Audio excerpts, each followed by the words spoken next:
So in this video, I'll show you how to cancel CapCut monthly subscription.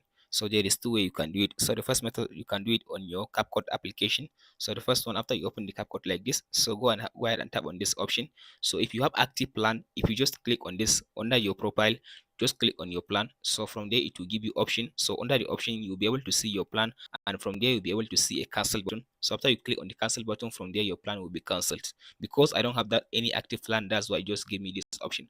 But if you have active plan, just click on this option, so it will give you the cancel button under your monthly subscription. So that's the first method. So the second method, you should just go to your browser. After you go to your browser, just go ahead and type in CapCut login.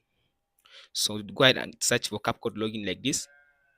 So it will open the CapCut website for you. So click on the sign in button. So from there it will ask you to use your email address that you sign in with the application. So after you sign in using the email address, using the same email address, so from there it will take you to this option. So here it will open the CapCut website for you.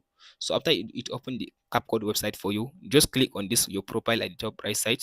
So from there you should be able to see your plan. So just click on the your plan. So after you click on your on your plan, from there it will give you your cancel button. As you can see now, because I don't have any active plan, that's why it's not giving me the cancel button. But if you have any active plan, from there it will give you cancel auto renewal button. So from there you cancel your monthly subscription on the CapCut. And that's it, guys. Hope this video helps. Be sure to like and subscribe.